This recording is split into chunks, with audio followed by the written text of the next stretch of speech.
Bismillahirrahmanirrahim. Assalamualaikum warahmatullahi wabarakatuh. Hai anak-anak, bagaimana kabarnya hari ini? Semoga kalian selalu dalam keadaan sehat ya anak-anak.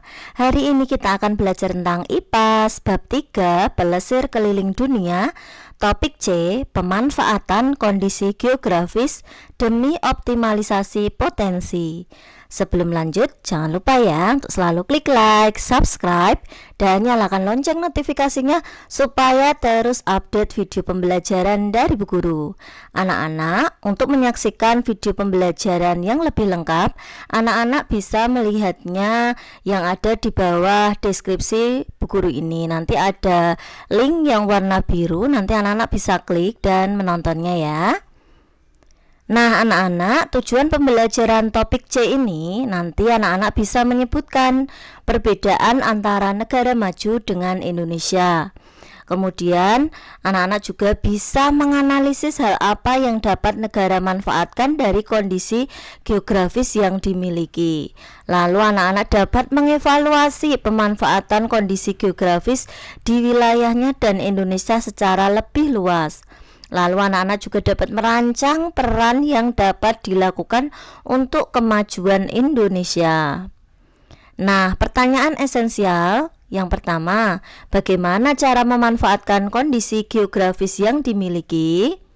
Nah, jawabannya, cara memanfaatkan kondisi geografis yang dimiliki yaitu dengan menanam tanaman yang sesuai dengan cuaca dan tanah di daerah kita ya. Kalau daerah kita ada tempat yang bagus untuk dikunjungi, kita bisa mengajak orang untuk berwisata ke daerah kita ya anak-anak.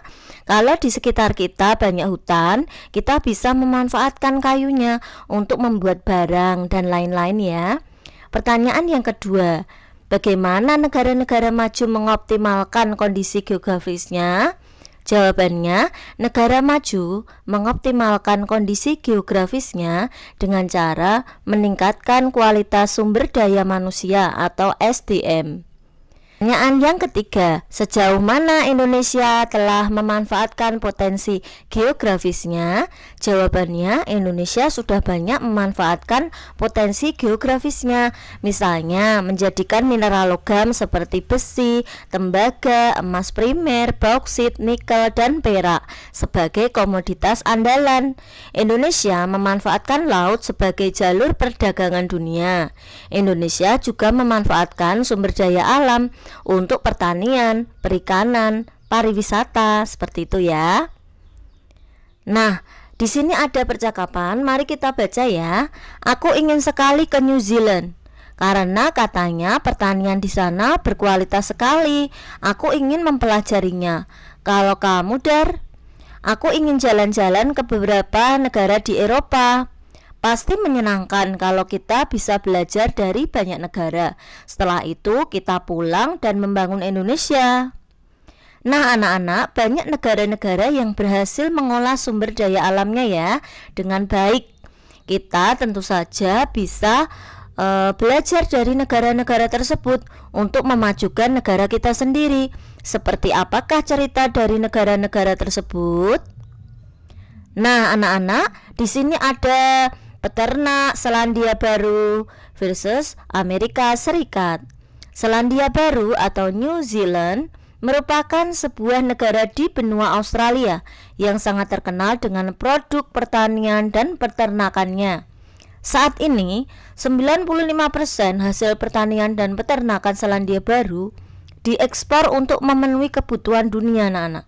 Nah, komoditi yang paling terkenal berupa buah-buahan serta hewan peternakan seperti sapi, domba, dan produk-produk turunannya, susu, keju, wol, seperti itu ya.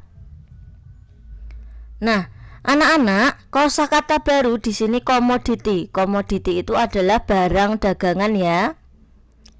Apa yang membuat kualitas produk Selandia Baru diakui dunia anak-anak? Selama berpuluh tahun, pemerintah mengalokasikan anggaran melalui pajak untuk membangun kapasitas dan kemampuan para petani. Pemerintah Selandia Baru berinvestasi pada penelitian dan pengembangan, serta inovasi teknologi di sektor agrikultur. Petani dan pemerintahnya juga fokus mengembangkan apa yang dapat mereka produksi secara optimal berdasarkan kondisi geografis, iklim, wawasan, serta sumber daya yang dimiliki. Selandia Baru sadar bahwa kondisi geografis mereka kurang mendukung untuk pertanian gandum anak-anak. Dan bila memaksakan, mereka akan kalah bersaing dengan negara-negara Eropa. Sektor agraria Selandia Baru saat ini menjadi sangat efektif efisien karena petani didorong untuk terus berinovasi agar dapat bertahan dalam persaingan global. Kondisi sebaliknya terjadi di negara-negara bagian Amerika, anak-anak. Pemerintah tidak mendorong adanya inovasi agar bisa bertahan di perdagangan global. Mereka terus-menerus memberi subsidi yang menyebabkan petani atau peternak sangat bergantung pada bantuan pemerintah. Selain itu, bantuan dana dari pemerintah sering jatuh ke tangan perusahaan distributor yang sebetulnya tidak terlalu membutuhkan bantuan. Hal yang terjadi, perusahaan besar tersebut mencari cara untuk menekan biaya produksi demi mendapat harga termurah anak-anak. Nah, akibatnya kualitas komoditi agraria di negara bagian Amerika kalah bersaing dengan produk serupa dari Eropa dan Australia. Memanfaatkan tanah lapang sebagai kebun penangkap angin. Nah, anak-anak, Denmark dianugerahi kondisi geografis yang unik ya. Negara ini anak-anak seolah-olah terperangkap di antara Laut Utara dan Laut Baltik. Kondisi ini membuat Denmark menjadi area yang banyak mengalami angin kencang.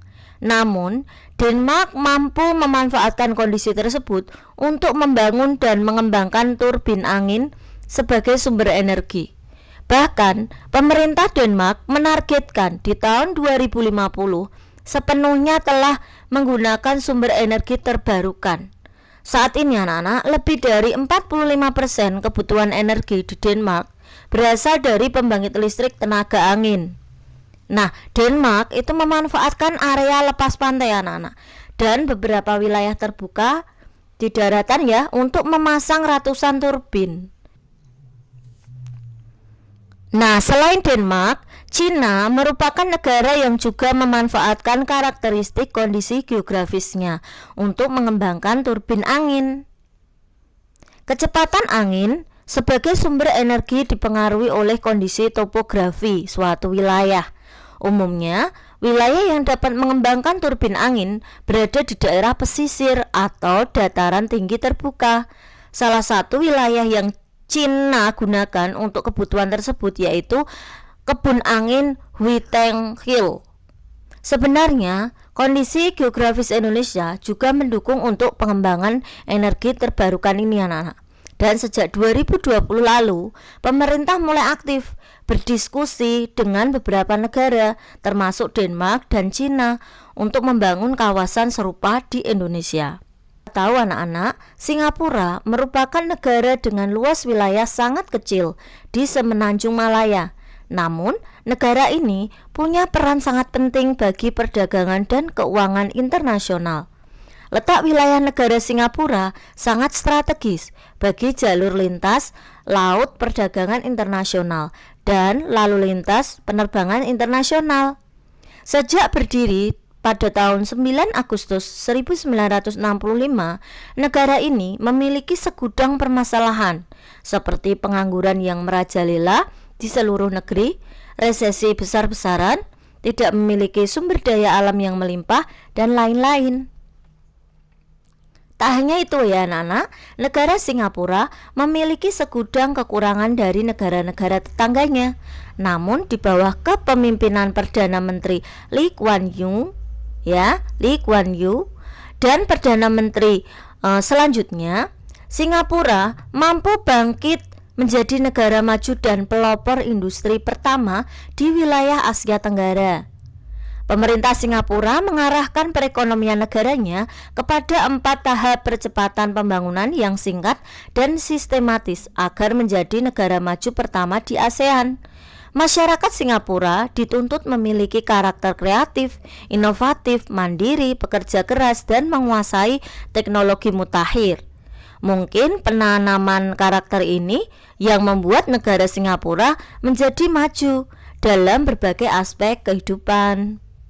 Nah, di sini ada 4 strategi yang dilakukan oleh negara Singapura ya anak-anak, oleh pemerintah Singapura untuk menjadi negara maju pertama di ASEAN, yaitu 1. Mengolah sumber daya alam mentah dan diekspor ke negara berkembang seperti industri penghilangan minyak. Yang kedua, melakukan restrukturisasi industri yang semula padat karya menjadi padat modal dengan sistem mekanisasi dan komputerisasi. Yang ketiga, melakukan restrukturisasi di sektor jasa dengan meningkatkan fasilitas umum berstandar internasional seperti Bandara Internasional Changi dan Pelabuhan Harbourfront. Meningkatkan kualitas teknologi dalam negeri untuk menunjang kehidupan masyarakatnya. Nah, mari mencari tahu anak-anak, kalian bisa mengenal kondisi Indonesia. Nah, anak-anak nanti bisa mendiskusikan bersama teman kelompok kalian ya.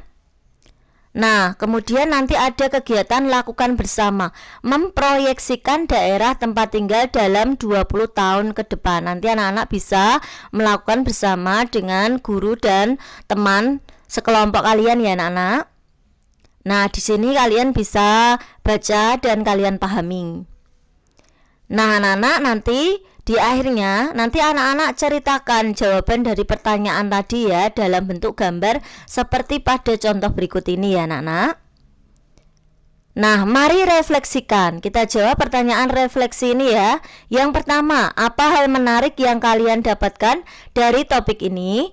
Nah, apa anak-anak? Iya, jawabannya saya bisa mengetahui potensi suatu negara dan daerah masing-masing.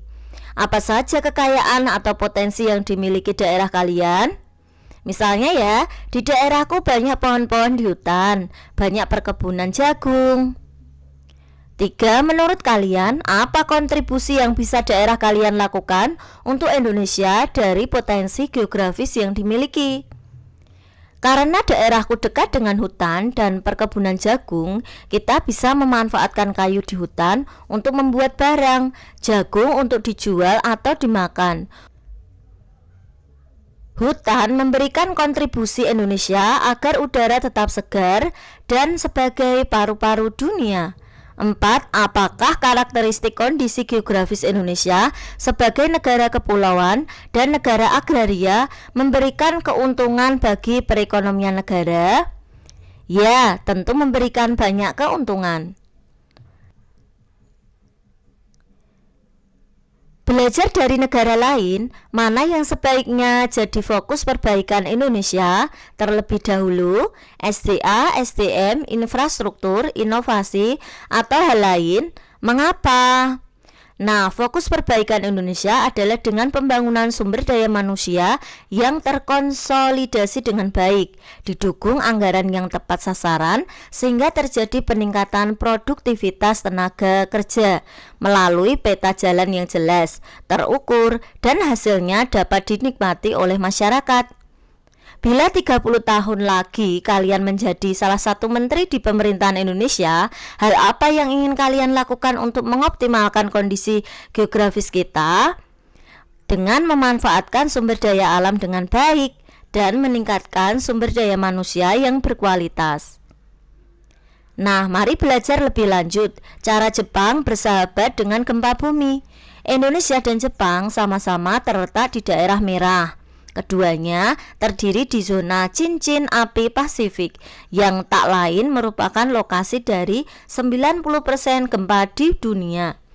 Menurut USGS ya, United States Geological Survey, Indonesia merupakan negara dengan frekuensi gempa bumi terbanyak di dunia. Indonesia hanya kalah dengan Jepang jika perbandingannya berupa luas daratan yang kerap diguncang gempa. Karena wilayah Indonesia yang besar, maka tidak semua gempa berdampak langsung atau bisa dirasakan di daratan. Sekitar 1.500 gempa menghantam negeri Sakura tiap tahunnya, berada di sepanjang zona cincin api Pasifik, membuat tanah Jepang tidak stabil. Tremor kecil terjadi hampir setiap hari.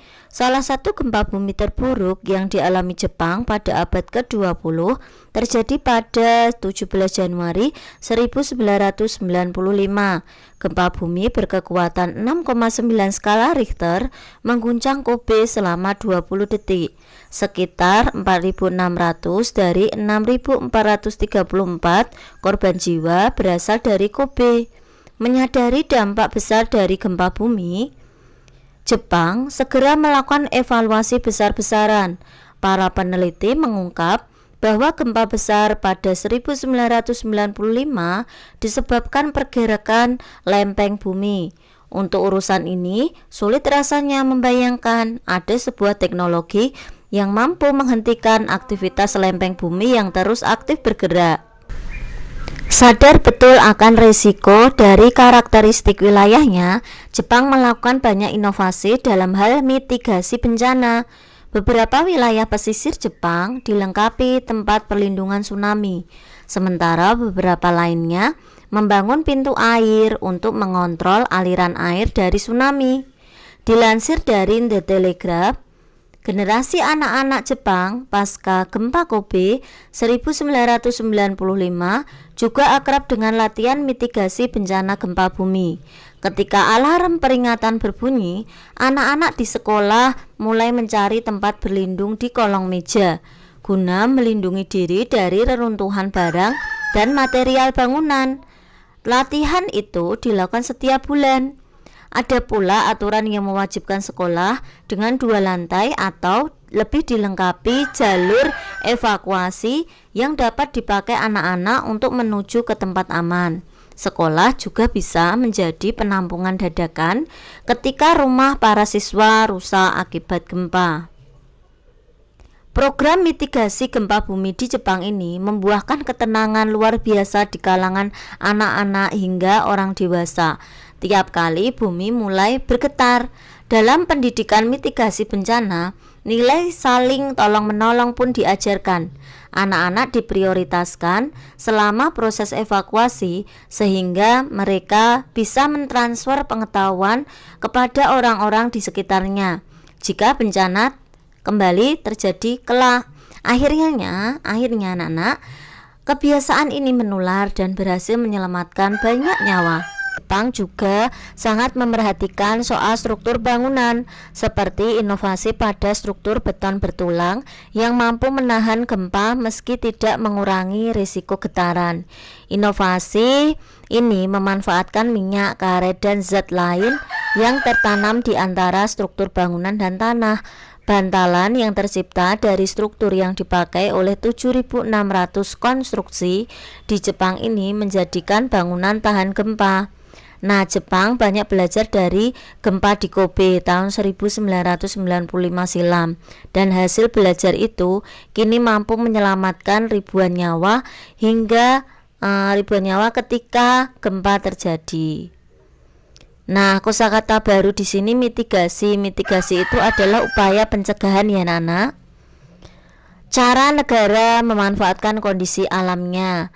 Di sini ciri geografis, contohnya Selandia Baru. Di sini ciri geografisnya dataran rendah, padang rumput, permukaan daratan tidak terlalu tinggi dari pantai. Kalau Denmark berada di daerah 2 laut, di antara 2 laut, kondisi berangin. Negara Jepang ya, negara kepulauan berada di jalur gempa bumi. Lalu pemanfaatan Selandia Baru, berbagai olahan pertanian dan peternakan. Kalau Denmark membangun banyak kincir angin untuk sumber listrik. Kalau di Jepang merancang banyak teknologi untuk mempersiapkan diri saat terjadi gempa sehingga minim korban. Lalu anak-anak memilih tantangan, nanti anak-anak membuat surat untuk masa depan ya anak-anak. Kalian nanti bisa mempraktekkan untuk membuat surat. Nanti kalian bisa baca ya. Nah, apa yang sudah aku pelajari? Nah, di sini kita sudah belajar kondisi alam sebuah negara sangat mungkin dimanfaatkan secara optimal. Di banyak negara maju seperti Belanda, Denmark, Jepang, dan New Zealand memiliki kondisi geografis yang telah dimanfaatkan untuk mendukung perekonomian negara. Upaya yang dilakukan negara-negara tersebut biasanya dalam hal inovasi, edukasi, dan fokus spesialisasi. Konsistensi dalam jangka waktu panjang dapat membuahkan hasil yang optimal, dan Indonesia masih perlu banyak belajar untuk berfokus pada pengembangan aspek yang tepat demi perubahan yang ingin dicapai. Nah, alhamdulillah anak-anak, video pembelajaran dari Bu Guru sudah selesai. Semoga bermanfaat ya anak-anak. Jangan lupa untuk selalu klik like, subscribe, dan nyalakan lonceng notifikasinya untuk selalu update video pembelajaran dari Bu Guru. Cukup sekian. Wassalamualaikum warahmatullahi wabarakatuh.